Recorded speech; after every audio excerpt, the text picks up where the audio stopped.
take some tough shots. Tough try for Troy Copain. He was looking for a foul. Mick Cronin looking for a foul, and it did not happen. And we reach the first media timeout of the game. A 6-4 ball game as Cincinnati tries to stay undefeated in the American.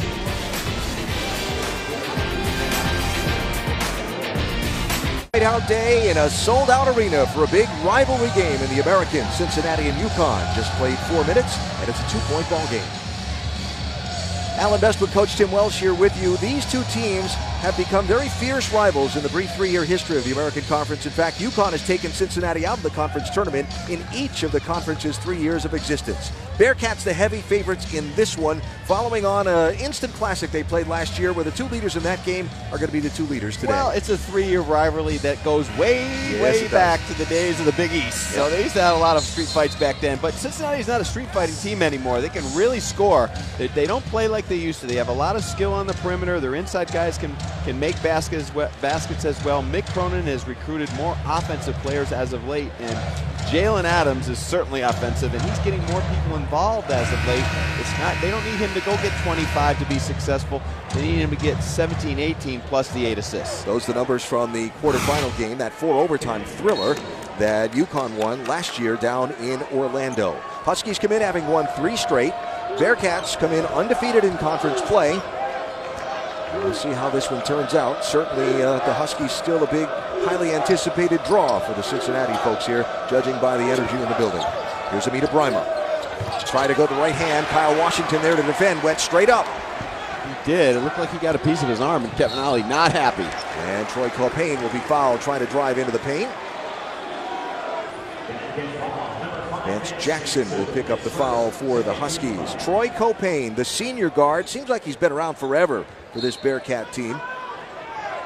He is Captain Clutch for sure, including on Wednesday night when he needed a big performance for a come-from-behind win for the Bearcats as he makes the nice inbound to Kyle Washington. Well, that's the second basket that they've gone right point blank, right to the front of the rim to a wide-open player for Cincinnati. UConn's got to tighten that up and make an adjustment. They're playing the 2-3 zone, but everybody's looking at the ball and not aware of where the cutters are, flashing in from behind the defense. 7 to shoot.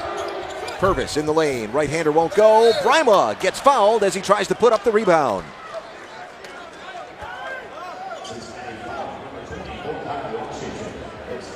Kevin Ollie leads this UConn program in his 5th season as the head man at his alma mater. Of course, spending time under Jim Calhoun previous to that. And when we talked with Ollie earlier this morning here at Shoot-Around, the always expressive coach kind of lit up when we asked about what was ahead for his team, because he knows he has to get his team playing its best for March. That's their chance to see the postseason.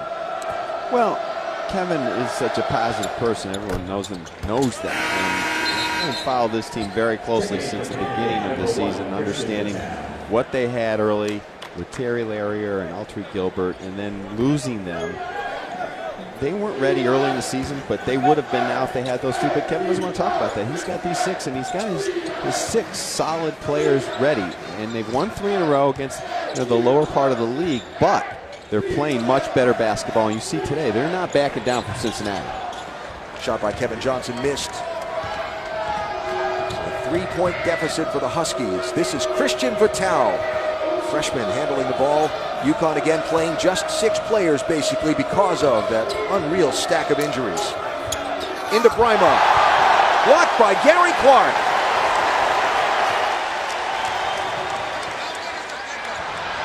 And turned over. Here's Vital. Hands it off to Rodney Purvis, who gets the bucket. UConn doing a very good job getting out in the passing lanes, being aggressive, and that's what Kevin Ollie wants Rodney Purvis to do. He's kind of just been a make or break 3-point shooter, but defensively as of late has been much improved. Johnson puts it up, too strong. Rebound hauled in by Vance Jackson. Cincinnati taking some quick shots as of late, and UConn, you can see their offensive philosophy. They're going right inside at Kyle Washington. Amita Bryma waved that one off, took an extra step. UConn has tried to go inside to Bryma, and they haven't been that successful, but they're putting inside pressure, and here they get the backside help from Gary Clark, and then coming back the other way UConn on the attack, but they're switching defenses. They're being aggressive. Cincinnati has to take their time. Jalen Adams got his brief moment of rest since that last time out. Now he's back at the scores table ready to check in. Got a UConn player just stepped on a foot and is hobbling. That's Rodney Purvis. Meanwhile, the bucket scored. Keep an eye on 15 in blue. I could maybe use a timeout just to get Purvis out of the game. Steal, turnover. Here's Jaron Cumberland. He turns the ball over and a little bit of a scramble. Look out into the crowd goes Christian Vital in a wild scramble. And everybody's okay. How many turnovers was that in about 5 seconds? Well, it was helter-skelter at its best. I thought UConn was going to maybe take their timeout. They'll use it or lose a timeout because they couldn't get the ball up court and because Rodney Purvis couldn't help them and Jalen Adams was on the bench. But the top of the screen there where Purvis might have stepped on a foot.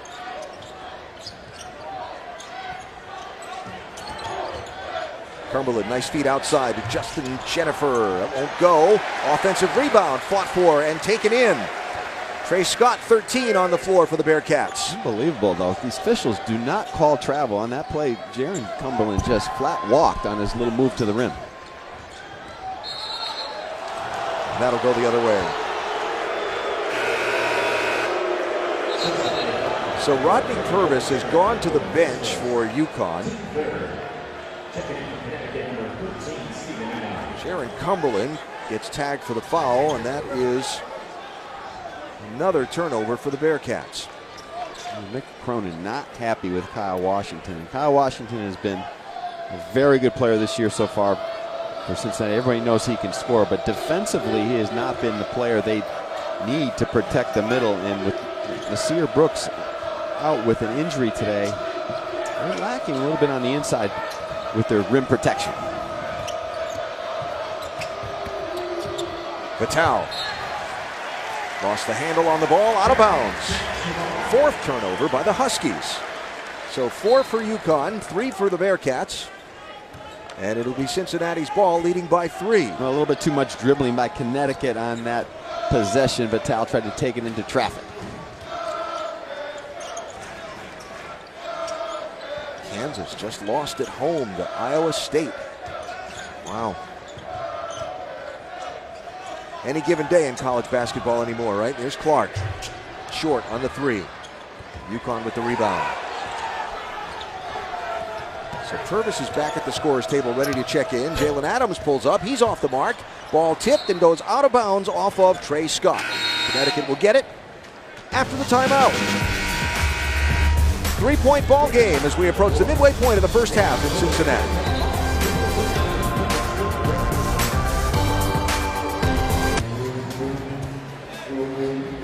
Wow is right. Kansas losing at the Phog. Doesn't happen very often. Bill himself has more 12 titles than losses at the Phog, but you know this is the wackiest year we've seen in many college basketball, where you just shake your head every weekend. So that updated to the moment, with of course Gonzaga being still undefeated. And now Kansas with a third loss.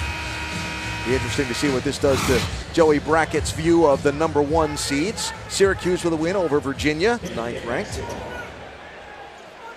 Number 1,000 for Jim Boeheim. Are we supposed to say that, or will we get slapped on the pinky toe by someone in the NCAA? But yes, we'll say it. Congratulations to Jim Boeheim and 1,000 wins. Bad inbound pass. Jaron Cumberland drives and gets fouled and did not get the ball to the rim.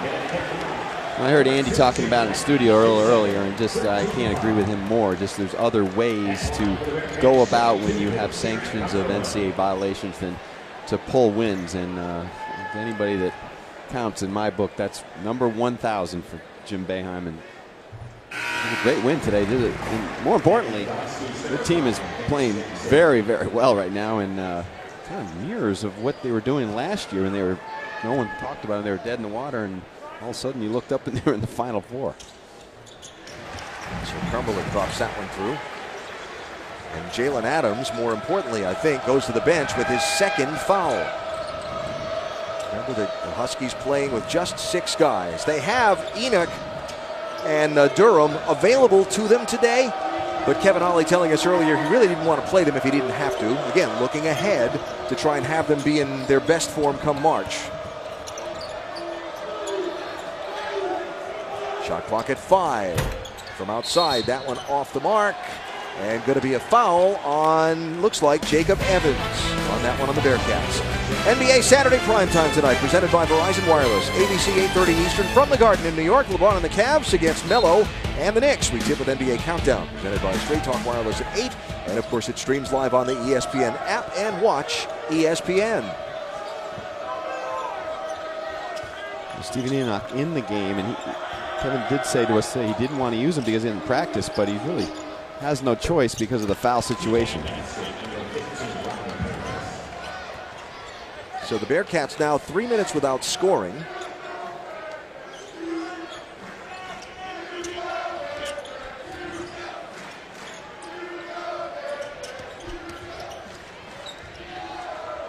And a feed outside to Clark.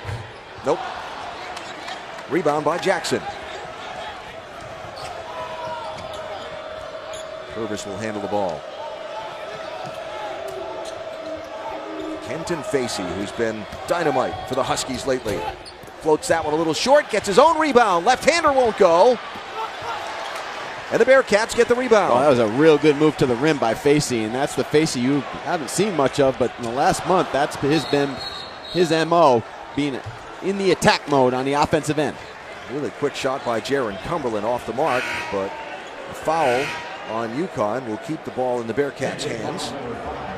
It's Vance Jackson who picks up the foul for UConn.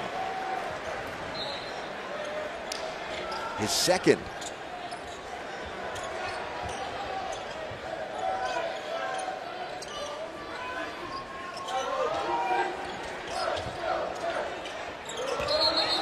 Washington with a shuffle. That's what drives you crazy as a coach, because Kyle Washington had a good shot and he tries to dribble the ball and he takes himself into a problematic area and turns it over. Washington 4 of 5 from the field in this game so far, so he's done some good things, but he's also turned the ball over a couple times. Well, he took a charge in practice yesterday, and Mick Cronin wanted to make sure it was on film because he has never done that before, but more importantly, on defense, he has to be more of a rim protector and a shot blocker. Nice defense recovery there by Purvis to knock the ball away and slow down the Bearcat fast break. No field goals in the last 3.5 minutes for Cincinnati. UConn has tightened the reins, but Cincinnati, some of their issues have been self-inflicted, like right there. What was like, that? what is going on?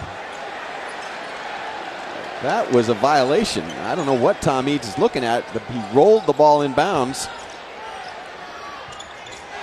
Washington with the left-hander gets the bucket. And did he reach across the line and touch it while he was trying to recover it? And I mean, that was a bizarre play. If anything, it was a do-over. It might be one of those days. You never know. Conference rivals get together.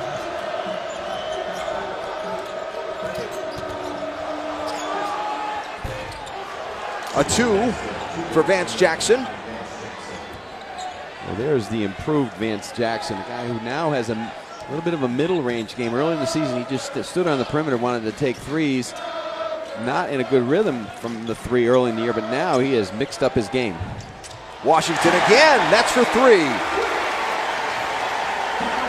See the nice soft touch, and the problem Amita Bryma has going out on the perimeter, guarding a guy who can play from the outside and shoot. Purvis to Bryma. And a timeout, Cincinnati. Mick Cronin is not happy. Translation for you, how do we let that happen?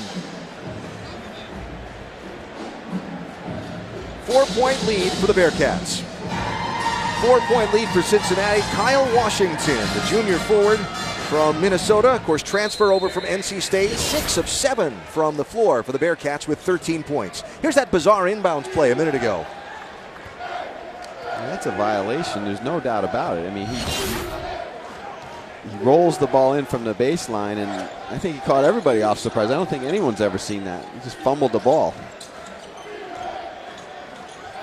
Wait, this is basketball season. Well, I don't think door. Tom Eads was looking at the play, and all of a sudden the ball was inbounds. He might have just flat missed it. Washington blocked by Brima. Adjustment to get the big fella out on the big fella by the three-point line. And Vital can't get that one to go.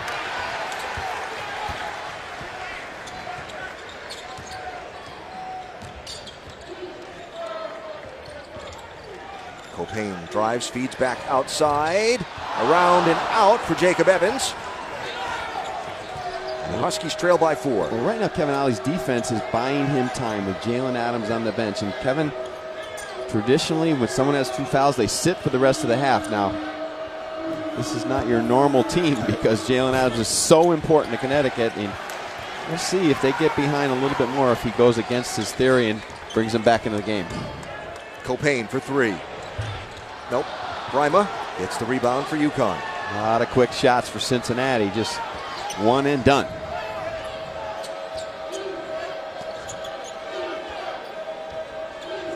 Kenton Facey. Little step fake, step back.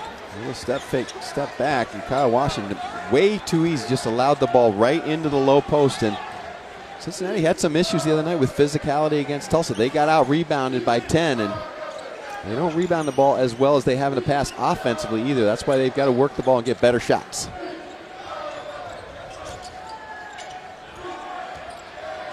Shot clock down to 6. Evans inside. Clark. Gary Clark, the junior, who has started 88 of 89 career games here at Cincinnati, gets one as the shot clock was about to run out. Well, that was much better patience by Cincinnati on that possession, waiting for UConn to make a mistake, and Kevin Ollie not happy. He thought they should have secured that loose ball in the middle of the lane.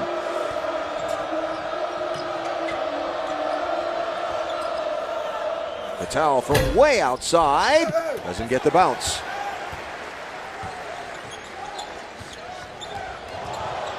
End to end for Evans. Wildly over the top, but Clark is there to fight for the rebound. Red hot Washington. No.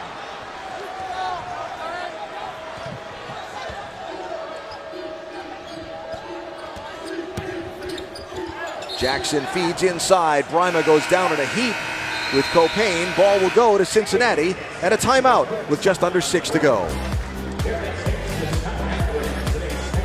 Kyle Washington has been red hot in this first half for the Bearcats. Taking a lot of jumpers, but he can make that jumper. He's smooth from the foul line. Mina Brima's got to come out and defend him because he's money today, feeling it.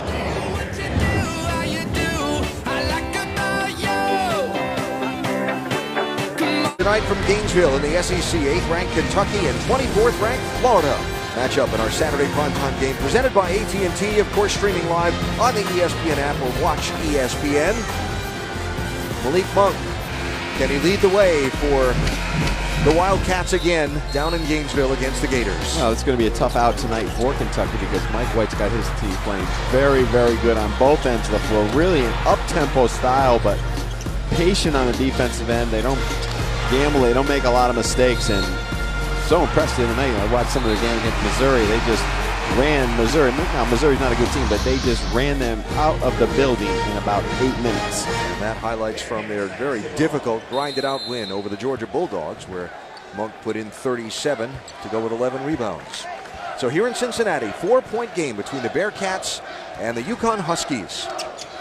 Jalen Adams stuck a hand in there, knocked the ball away from Evans, and that'll go over and back. That's a good call because they just turned it over. I mean, they just flat didn't attack the trap, and that was a good call by Kevin Ollie coming out of the timeout. Just a surprise zone. It looked like they were sitting back in their zone, but they went and trapped the first pass. Cincinnati didn't handle it.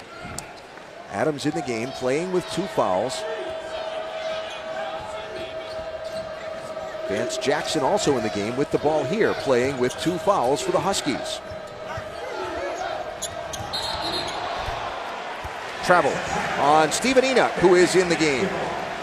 Well, Kevin's really got no choice but whether to play these guys with 2 fouls just because of the limited numbers. But that wasn't a good choice by Jackson on the wing just to give Enoch the ball there. He didn't have good enough low post position to throw him the ball. He should just you have to be patient, wait for Cincinnati to make a mistake on the defensive end.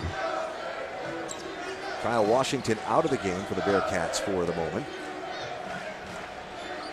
Jaron Cumberland, the fabulous freshman, lets one fly from way outside. Hello. He's not afraid. We saw that in the Xavier game. He's the guy who's just going to lock and load quickly from the outside. He's got big size for a guard.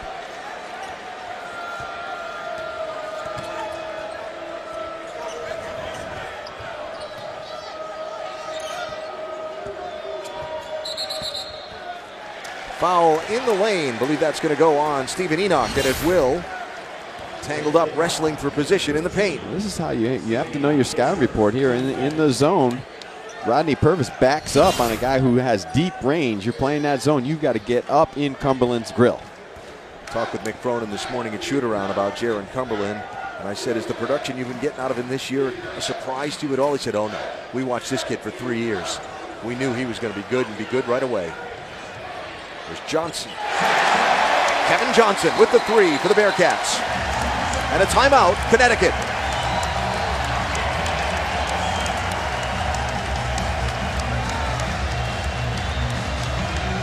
That's a good job by Kevin Ollie calling this timeout, but he's got to change back to the man-to-man. He's got some foul issues, but the threes are hurting him. 10-point lead for the Bearcats, trying to stay undefeated in the American. You know what you're going to get with Carolina and Duke. You're going to get a knockdown, drag-out fight. How about UCLA and Oregon? A lot of points. Yeah. That's for sure. It's a different style out there. And right now, Connecticut's got to change their style. They probably have to go back to the man. They've got 3 players with 2 fouls. Kevin Ollie went to the zone to protect here in the last 4.5, but Cincinnati has answered with 2 straight threes. Here's Vance Jackson. Got it. That's a 3. UConn needed that. Bearcats had stretched out to a 10-point lead on an 8-0 run. Well, Vance Jackson's from L.A., so he knows how to score. That's all they do out there is step out and shoot, and that's what he's done more consistently as of late. He and Vitale really have grown up in the last month.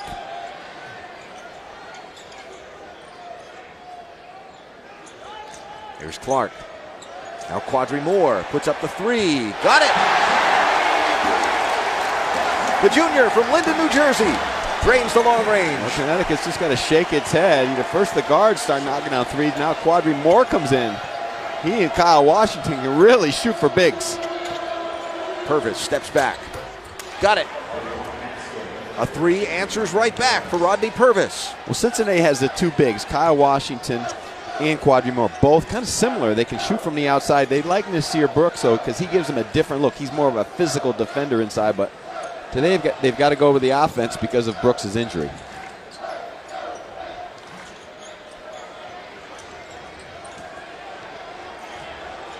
Moore against Brima. And coming over to try and help on defense was Purvis.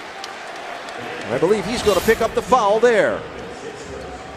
Quadri Moore, he just comes in. He says, I can answer just like my partner, Kyle Washington. And that's a smooth-looking jumper for someone 6'8", 230.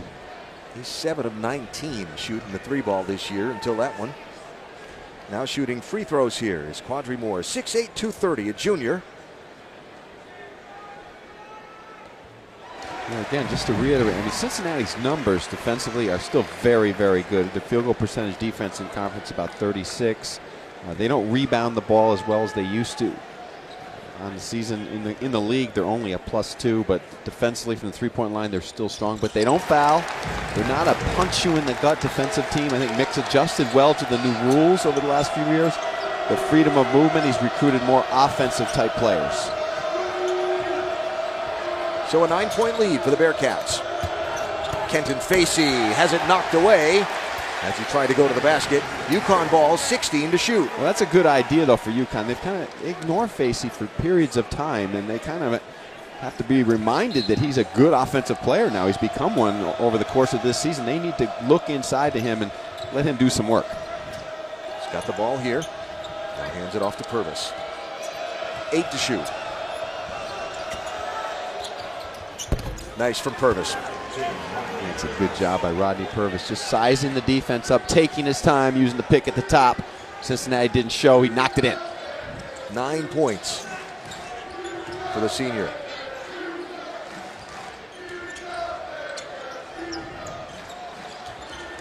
Cumberland tried to draw the foul. Now Moore, shot clock at 9 to Clark. Working on Brima, nice reverse spin.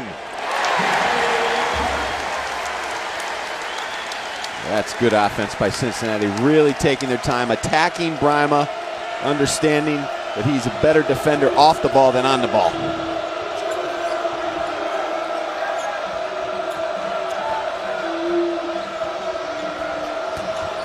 Purvis into the paint, high off the glass. Couldn't get the bounce.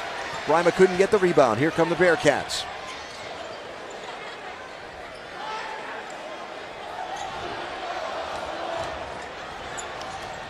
Purvis gets in the way of the pass, knocks it out of bounds. Cincinnati ball, 18 to shoot.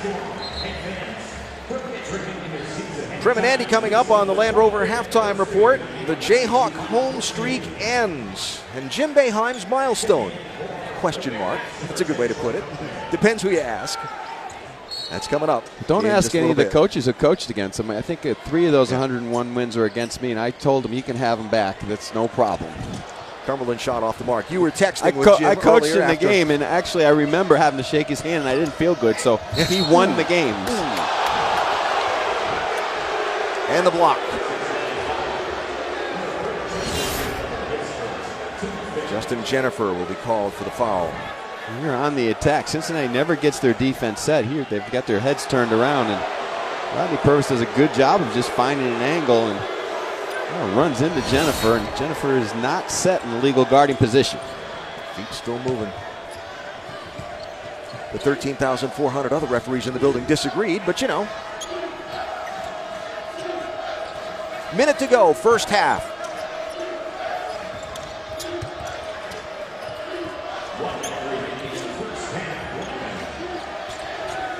Vitale pulls up. That's a 2. So on the line. I think they're going to check that one next whistle. Well, last 4 games, 12 points, 5 rebounds, 9 for 19 from the 3. He has really come into his own. Early in the year, he was known just as a toughness, smart player. Now he's becoming a good offensive player. Brima gets a hand on the ball. We talked about it before. Brima is a much better defender off the ball. That's what he does. He comes over from the weak side. He can really rim protect and help you out when you get beat. So a little difference between the shot clock and the game clock. Vitale drives, feeds Brima, but he couldn't handle the pass. And it's turned over to Cincinnati with 14.2 to go. Well, it's the right idea, but probably the wrong play because of the fact that Brima is not good catching a pass like that on the move. He's better. You've got to throw it up on the rim, then he'll finish it and flush it. But Connecticut has to continue to be patient because Cincinnati will make some mistakes defensively. Sometimes they become a little impatient, so they can go inside against them. But important last play of the game, just momentum-wise for Connecticut.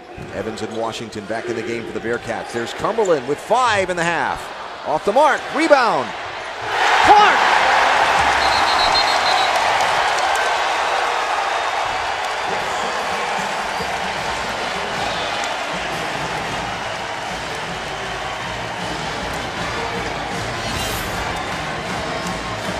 Connecticut was fortunate. They left Cumberland wide open, but here comes Gary Clark just crashing in and saying, I'm going to get this ball, and I want it more than you. Kevin Ollie wanted a push-off, but I think Clark just went and got it out of position, and just everybody watched as he flushed it home.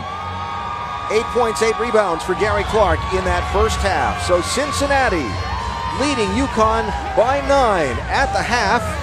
Our halftime show coming up on the other side of the break.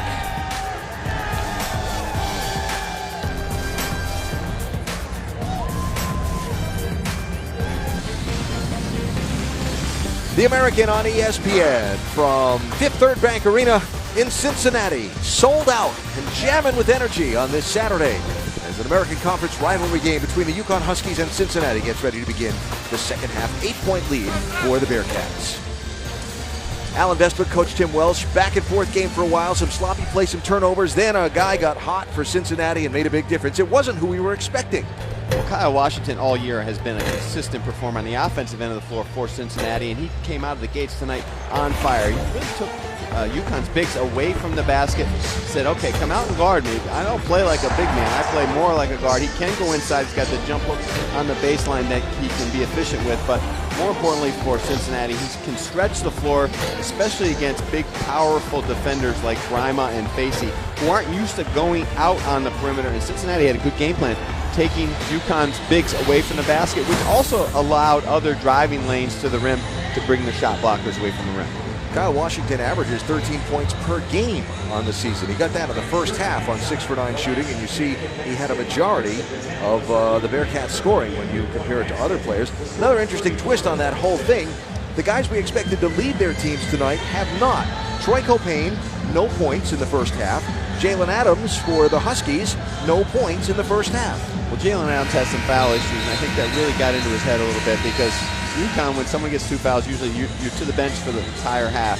Kevin Ollie put him back in the game. They went zone for a while to protect him and 2 other players who had 2, and immediately Cincinnati went and attacked from the perimeter and kind of extended the lead. And UConn's hanging around, but kind of a hard play at the end of the half for UConn to swallow. You know, they're in good position defensively. They've done a good job for the most part defensively. If they can just continue to be patient on the offensive end, they can get back in this game, but they've got to be careful. They're in a little bit of a hornet's nest here because Cincinnati can really get going on the offensive end. One thing that worked in their advantage at halftime, mentioned that they were going to review Christian Vital's shot that was ruled a 2 at the time. On the video review that they did as we went to the halftime report, it was ruled a 3, so instead of a 9-point deficit, the Huskies start this second half down by 8.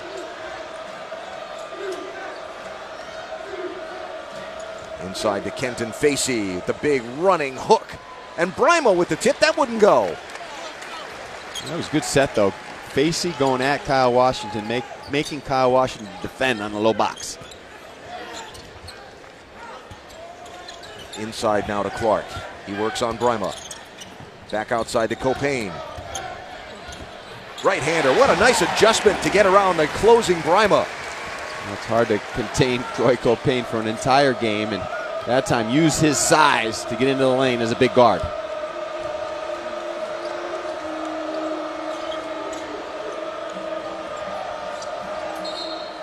Kicked ball, Jackson trying to get it inside to Brima off the foot of Copain. Huskies will have it with 15 to shoot. Well, right now Cincinnati's switching 1 through 4. They're keeping Kyle Washington planted on the box either against Brima or Facey, and UConn's going to try to take advantage of that 4 spot where Facey may have a guard on him. Jackson to Brima on the pick and roll for the slam. That's excellent offense by Connecticut. Very patient, floor space, took advantage of the switching defenses and the mismatch.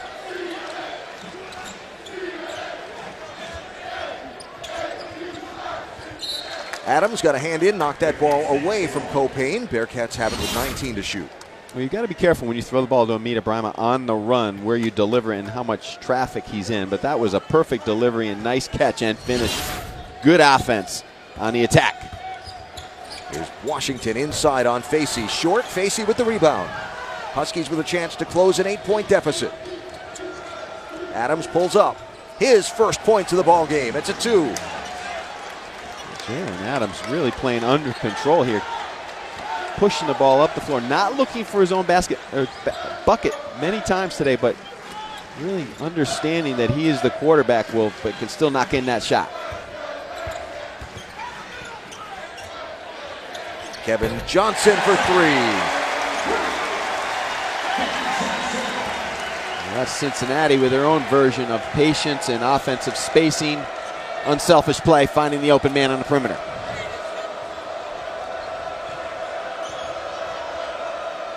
Facey, short, Brima there, knocks the rebound away. It'll go to Cincinnati, out of bounds. This is inside-out basketball at its best, and throwing the ball inside, Gary Clark drawing that double team, and that's not really great fundamental defense that time. Jackson, if you're going to go in and double, you've got to go. You can't go halfway and leave a shooter open on the perimeter. Washington pulled it back down, drove, drew the contact, couldn't get the ball to fall. Check who the foul is on here for UConn. I think it's on Facey. It is on Facey. His first. Facey did a good job going out and closing out on Kyle Washington, but he did not do a good job on the closeout of forcing him back to his right hand. He took away the jump shot, but you see Washington and his ability to put the ball on the deck and make things happen. Washington, who Mick Cronin called one of the emotional drivers of this Bearcat team. 6 double-doubles this season.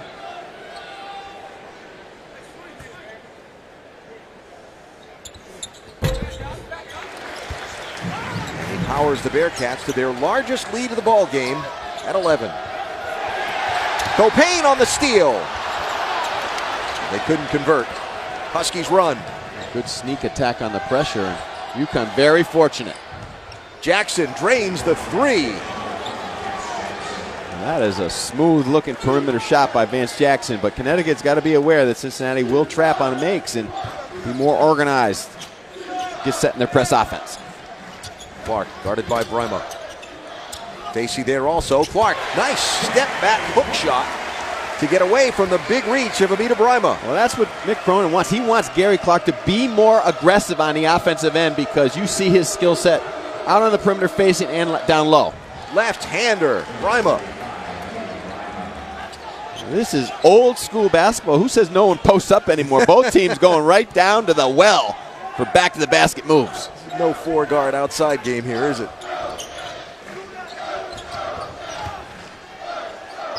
Washington will set those feet and let it fly today. And he's done a lot of that, making them good. Well, he'll be in the coach's office Monday morning and say, see, coach, I can make threes. Jackson drives, left-hander, couldn't draw the foul. Intercepted, Purvis. His shot wouldn't go. Now he tries for the steal. And again, that 11-point lead for Cincinnati.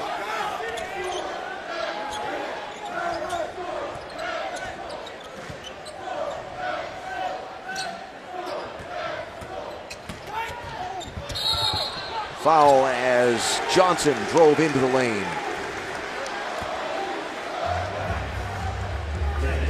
Can the Huskies make a rally? They've done that several times. Bearcats with a big lead right now, though.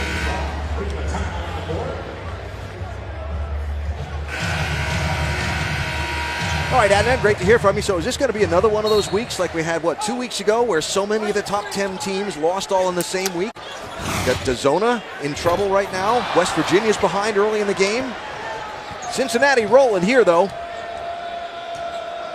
Cincinnati is rolling, but Connecticut is hanging around. Vance Jackson on it with his 3rd foul just before that last timeout. That was important for Connecticut because he gives them that other perimeter player that can knock down shots. Kenton Facey drives, left hand, no. Good aggressive rebound there by Kyle Washington. Bearcats started 1 for 10 from long range, 5 for 7 since. And a lot of that in the hands of the man who just passed the ball, Kyle Washington.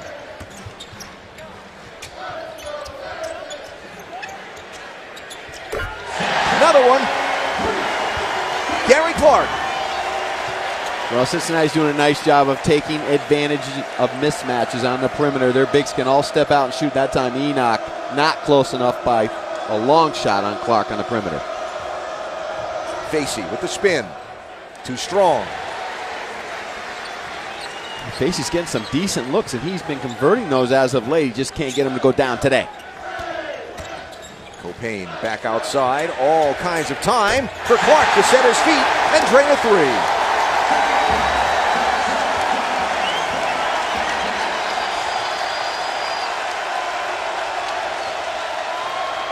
Jalen Adams way short on that one. Did not draw the foul he was expecting to. Like Jalen Adams got thrown to the floor on that drive, and sometimes the officials get caught up in the emotion of the game. They've got to settle down and make sure they call those fouls. Kevin Ollie giving the long stare from the UConn bench at the far side official. Washington, left-hander, no. Fight for the rebound, grab, and put back by Clark. And Garrett Clark is saying, I'm a man and you're not. I am just punking you right now. He did it at the end of the half, made 2 threes, now going down in the lunch pail part of the game and making things happen at the rim. And Connecticut right now is on the ropes. An 11-0 run for the Bearcats.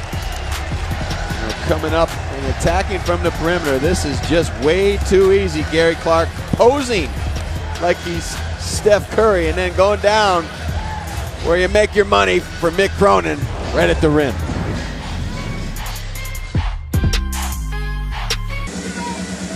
It was an 8-point lead just a little while ago for Cincinnati over UConn. Now it is 19 as the Bearcats have busted this one open, and the sold-out crowd here at Fifth Third is really enjoying it. Well, they're using their balance offensively, not only balance of going inside and outside, but their team balance, overall player balance as well. In the first half it was Kyle Washington. Now all of a sudden Gary Clark is just taking this game over, and Mick Cronin's doing a nice job of putting him in spots where he can create mismatches both on the perimeter and around the basket.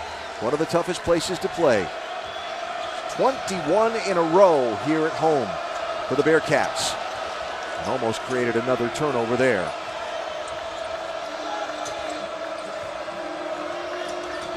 Jalen Adams drives. Long right-hander is good. The big arc over Jacob Evans.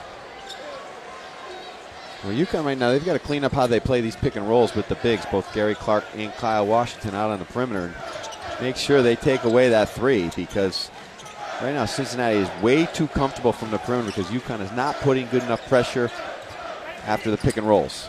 Washington, Brian will get out on him. Here's Clark, 7 to shoot. Drives, throws a right-hander up. Rebound tap to Adams. Adams. Thrown away pass. And Cumberland.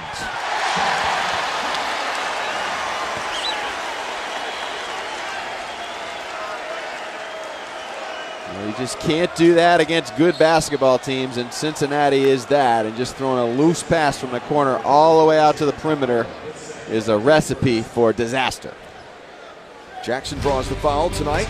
The SEC, number 8 Kentucky, number 24 Florida, play in Gainesville in our Saturday primetime game presented by AT&T.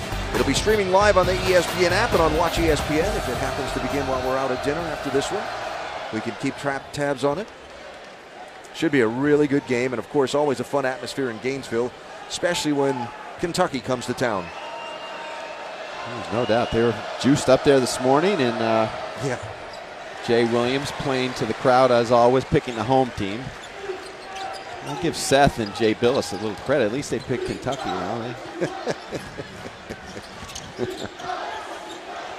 Somebody's got to pick the upset. Here's Clark. No. Clark has a double-double already. That was good offense, though. They just carved out space right in front of the rim and pitched it right down to Clark. Adams for 3, back iron. And a tough day from the field for Jalen Adams. 2 of 6.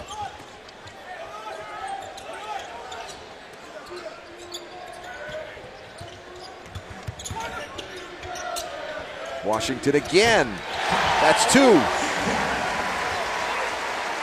And that's where a guy like Amita Brahma, he is just not used to playing a 5-man that parks himself out on the perimeter. He dug into the low post, didn't really give any help, but he went halfway, just enough space for Washington. 3 from the corner for Rodney Purvis. Now ball rolling all the way out to midcourt. Kyle Washington's career high is 24 against Bowling Green. He just netted his 20th point of this game. Well, he started out the game hot, and then it became Gary Clark's game, but Kyle Washington in the defense of Cincinnati, balanced attack from the outside, the inside, and on the defensive end.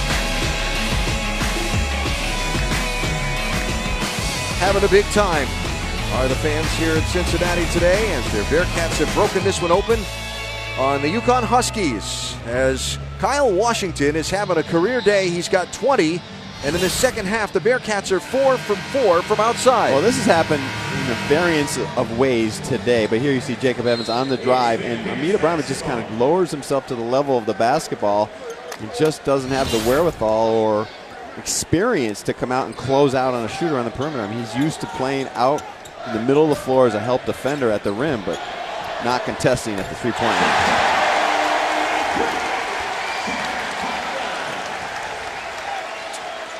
Jaron Cumberland drains that last tray. Well, UConn tried a little surprise trap coming out of that timeout, and you've got to try something, but Cincinnati is a well-oiled machine on the offensive end of the floor. They share the basketball, and they have a lot of options on the three-point line. Washington picked up that last foul. He's talking about some of the shooting numbers. 4 of 15 for 3 for the Bearcats in the first half. 4 for 4 in the second. Adams to Brymo. They can run that play almost all day long. Kyle Washington has not proven that he can stop it yet.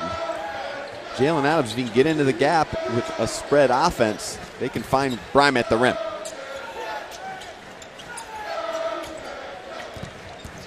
Here's Jaron. How about that? How about that? That's what Kevin Ali's saying. He said, that's a freshman beating you right off the bounce, and that's where UConn has some issues. Jackson off the mark. And as Trey Scott tried to grab the rebound, he was hit on the arm by Christian Vital. This is UConn's bread and butter. They want to just dribble drive into the lane and look over the top to Brymo. Seen that for many years, and just off the bounce, way too easy. Cincinnati from the top of the key right to the rim.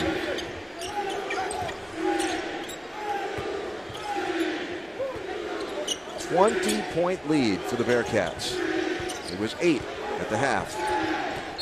Cumberland will pick up some contact from Vital. A little head shake there, kind of might have assisted on the call. Well, Cumberland knows how to use his body, use the bounce. He can knock down shots from the outside. It's so difficult to defend him because if you take a half step off him, he's got just a strong body with quick wrists and a great touch from the outside, but also that ability to find an angle and get right by you off the bounce.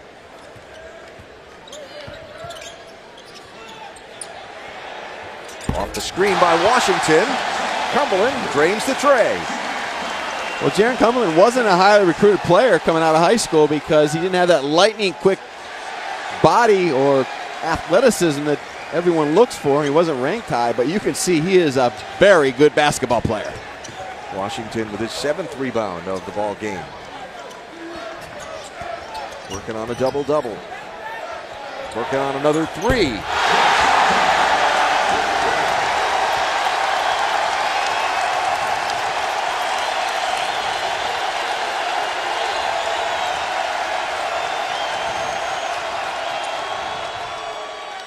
Purvis momentarily dulls the roar. He dulls the roar, but the issues UConn have, they continue. They just have not adjusted at all to the pick and roll game, or the pick and pop game, should I say, from Cincinnati. Now they're going to try to adjust by going zone.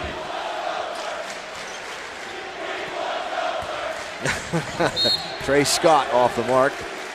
The student section calling for one of the walk-ons already. Want it to be Tobler time already.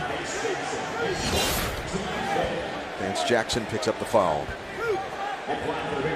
Well, again, here's just a little pick and then a screen at the top, and they do a great job. Kyle Washington said a very good pick. And Mick Cronin has used all of his little pick and pops and pick and re-screens for three-pointers. And UConn has been a step slow closing out on the perimeter.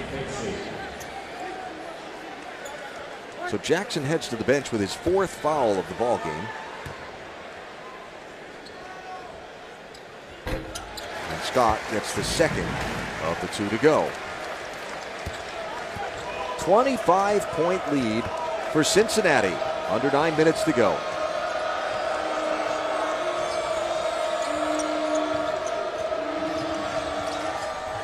To Brymo from Purvis, and Purvis with a quick step.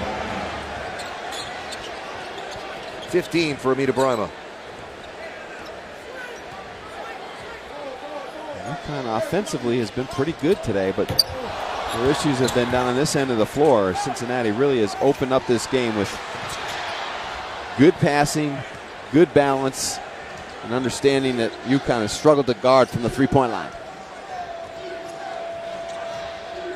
So clearly, as this lead has opened up, when you look at the American and the schedule going forward, that Cincinnati SMU game down in Dallas coming up February 12th as Vital drains the three is going to be just massive in this conference. When you talk about SMU, I don't know who can get them. I mean, the problem is that Cincinnati wants to win the league. That's their goal right now. They look like they're secured into the tournament, but now their main goal is to win the American Championship. But looking at the big picture, clearly those two teams have stepped ahead of everyone else in this league. And Kevin Ollie they're playing for something. What they're playing for is they want to get into that top 5 where they don't have to play that extra game in Hartford, where they feel they can still make a run being the tournament on their home court. 3 games instead of 4 that you have to win to try and get into the postseason. 20-point lead for Cincinnati. Cumberland off the mark, a little too strong from 3. Vital tries to go end-to-end. Draws the contact, but can't get the bucket. 7 to go in Cincinnati. The 14th ranked Bearcats up big on their conference rival, UConn. As well, so that was a fun one. Look at the American Conference. Cincinnati trying to stay undefeated and a game ahead of SMU, ahead of their big matchup that'll happen down in Dallas on February the 12th. Staying in that top 5, a big deal. Well, it is a big deal, but to me, no one has proven that they're going to be able to beat either of those top 2 teams on a consistent basis. And you look at Cincinnati, and today is a perfect example of why I believe they're going to make a deep run in March. You've got Jacob Evans, their leading scorer, and on most accounts people say, well, Jacob Evans, he's a pro, he's their best player. He doesn't have a point today, and they're up 20. Troy Copain, he's their go-to guy. We talked about him. He had 37 in the American tournament last year against Connecticut. He's got 2, and they're up 20. So that just tells you about the new Cincinnati, the new look Cincinnati. A lot of balance, a lot of depth, a lot of guys that can score. I mean, Mick Cronin has recruited more offensive players in the last couple of years. I think he saw their lack of success at times in the NCAA tournament was because they didn't have guys that go get baskets. You couldn't win 53, 52 all the time. And so he's kind of changed his philosophy and recruited more shooters. And you can't load up on Jacob Evans and Troy Copain because you got Kyle Washington, Gary Clark, you've got guys like Jaron Cumberland that can all go get one. Bearcats averaging 77.5 points per game in this season. And almost to that number with still 7 minutes to play in this one. And don't get me wrong, they still play very good defense, just a different type of defense. Yeah. It's more of a team-oriented. It's not just get up in your face and take away passing lanes and try to just get up underneath a dribbler. It's more of a shell drill type of defense, more solid with less fouling. Rodney Purvis picks up his 2nd foul. Mick Cronin, of course, born here in Cincinnati, went to school here at Cincinnati, son of a coach, a longtime high school basketball coach in this area. And a foul called on Purvis again, I believe. No, that's on Brima. And I guess when a lot of people think of Mick, they think of the energetic guy on the sidelines. It's always really intense and so on. But when you get a chance to sit down and talk basketball with him, he's very matter of fact, but he's also very relaxed and very fun. Well, there's no doubt about it. Fun? Yeah, I don't know.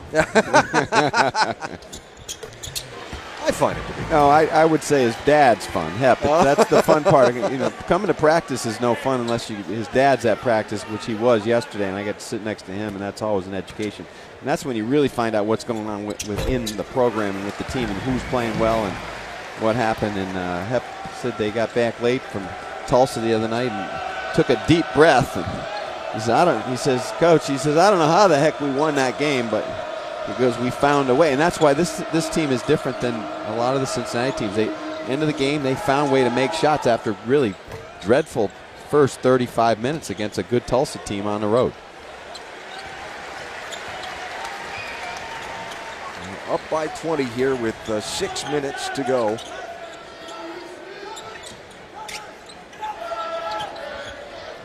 Of course, a lot of history, a lot of banners hanging around this building. Moore throws that one away right into the hands of Jalen Adams. He'll go coast to coast for 2. Honored the 1992 Final Four team at halftime. Most of the members of that team here signing autographs earlier today. And, of course, the uniforms the Bearcats are wearing today, a throwback to that period in time. That was what, the second year under Bob Huggins, right? And well, Huggins wasn't here today, obviously, because he's coaching West Virginia. He's a little busy. Yeah, but he was up on the video board giving a congratulations and still received the biggest ovation. Yeah. Copain. That's something we haven't seen a lot today.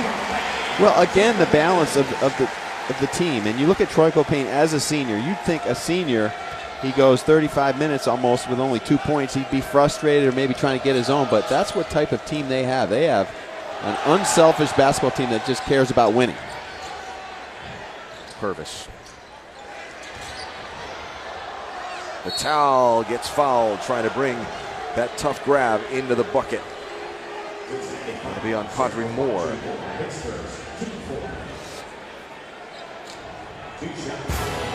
Probably the biggest ovation for Corey Blunt as the players introduced at halftime from that 1992 team.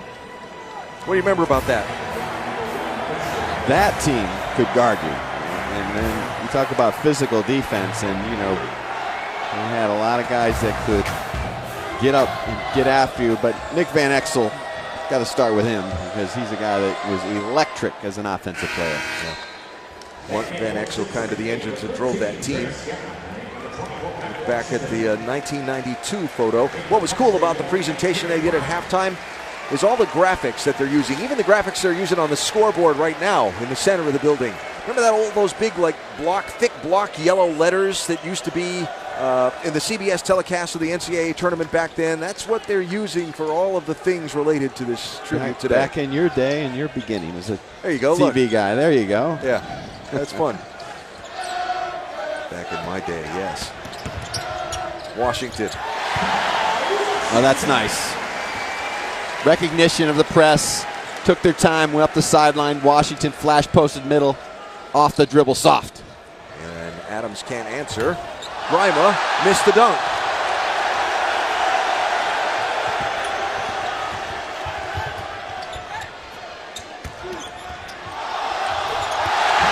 Grima couldn't draw the foul. Washington has a career high. He is so confident on the offensive end of the floor. Mick may have to bring him in and calm him down because he is feeling it today. Timeout, Connecticut. Things did not go well at either end of the court on that last two possessions for Amita Brima. Well, Brima's played hard today, but things haven't gone his way. It started with the issues he's had on the defensive end of the floor because he's had to go out and guard this guy, Kyle Washington. He's done it from the perimeter and then all by himself at the rim. Look at some headlines in the American now. SMU continuing to roll. They've held 16 straight opponents under 67. They play at Tulsa later on. 15-1 in that stretch. Memphis, the Lawson brothers leading the way. And the Tigers make a push in the conference. And Joe Lunardi projecting at the moment 2 from the American, Cincinnati and SMU, into the tournament. A third will likely take a win in the conference tournament for someone else. When you look at Cincinnati and their season so far, they've had some really good, solid wins, including over SMU here and Xavier, the crosstown rivalry. Losses to Rhode Island and at Butler. That Rhode Island a neutral game site over in Connecticut, somewhat close to Rhode Island. Their worst loss probably, but certainly not a bad loss. Well, you only have 2 losses. You got to pick one. Yeah.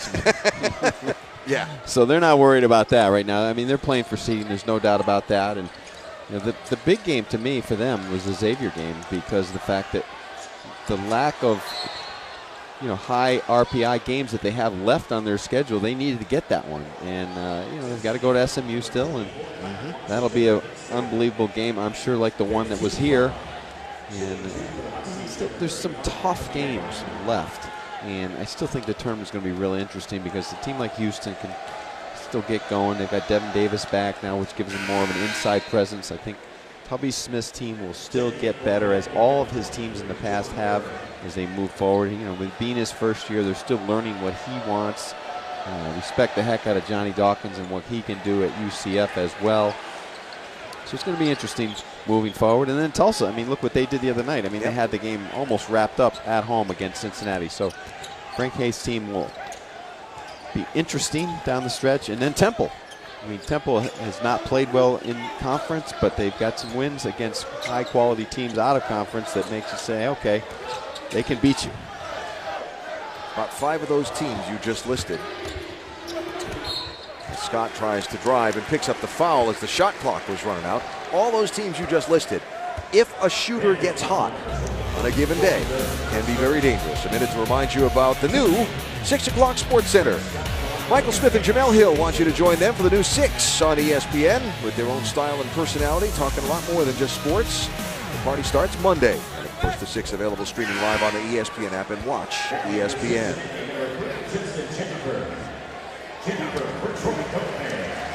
So Troy Copain heads to the bench with 3:41 to go.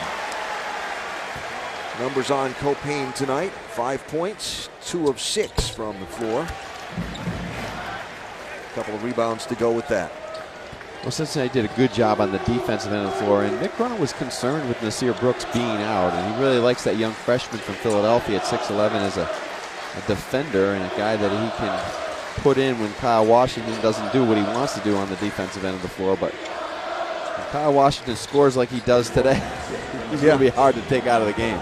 There's a 3 for Purvis. He's got 17 for the Huskies. Kyle Washington, 27 points, 11 of 16 from the floor, 3 of 4 from outside, 2 for 2 at the free throw line. 8 rebounds to go with it. 10 to shoot.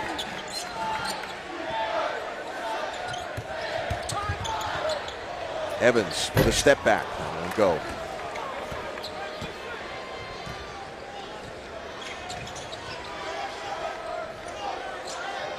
Talked a lot about the takeaways for, as Vital trains the 3, the takeaways for Cincinnati today.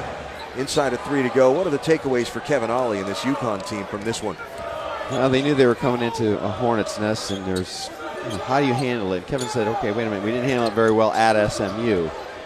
They didn't get blitzed right out of the gate like they did against SMU, but the team has options on the outside and inside. I don't think Connecticut can't win an up and down racetrack type of game. They've got to control the tempo a little bit better. Foul issues were definitely a concern and a major part of this game for UConn, especially with their lack of depth moving forward. But from watching UConn evolve from December, January to now, absolutely they're much improved. I think they're more together.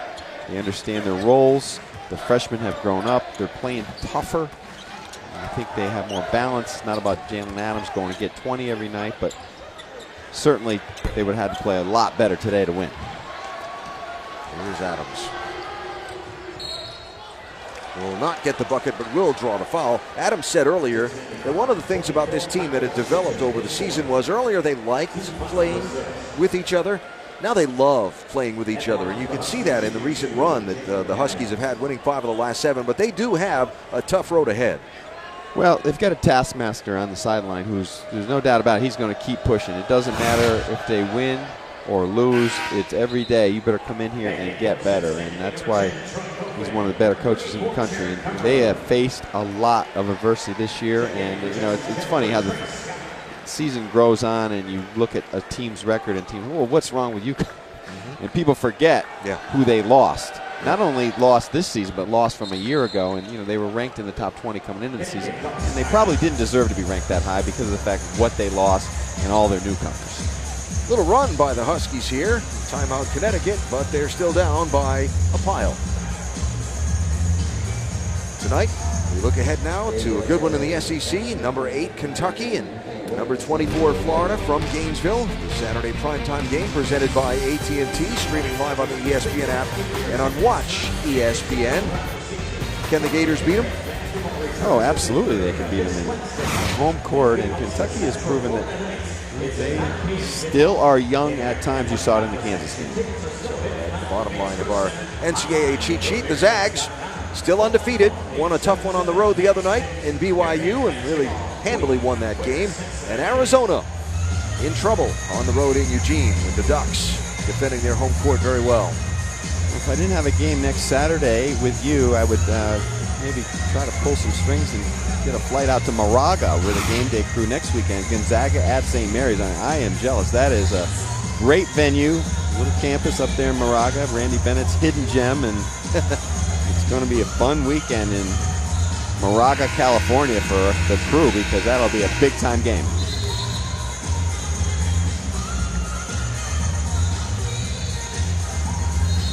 Talking about Gonzaga being the only undefeated left in Division I college basketball. Their BPI winning percentage of their remaining games, the one that is the biggest struggle for them, projected to be, what else? Number 18, St. Mary's. Yeah, they absolutely can lose at St. Mary's. I mean, we saw the game the other night at BYU, and it's not your classic BYU team. And BYU handled them, but going on the road, we've seen it in all of college basketball. No one is exempt from an off night. So under a minute and a half to go. Troy Copain had the warm-ups on, but Mick had to go back to his point guard as things got a little out of control there with UConn making a run. That one will be basket interference. With a goaltend call on Amita Brima, and score that one for Copain.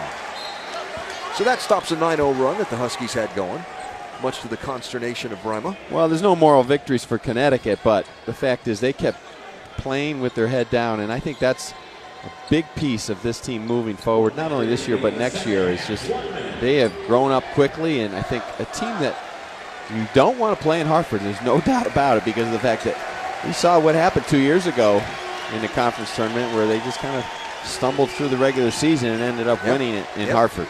3 games. If you can avoid that Thursday game, 3 games can get you in. And all of your season's goals are still in front of you. It's one of the great things about college basketball and the automatic bids, isn't it? Copain, high glass won't go. By the way, Juwan Durham is into the game for the Huskies, so the other of the players that's missed a good bit of time injured, getting a little bit of action here. Well off the mark from Rodney Purvis. Purvis has had a pretty good game today for the Huskies on the scoreboard. Leading scorer for them, he's got 20. Brima's got 16. Vital has 13.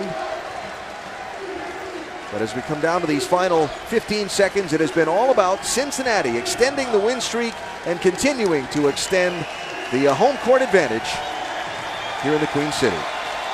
Great balance on both ends of the floor. Good perimeter play, but Cincinnati in this building, real hard to get by. 22 straight at home, now 13, make it 14 straight on the year. Cincinnati beats UConn. For Tim Welsh, Alan Bestwick, and our crew, so long from Cincinnati off the Sports Center.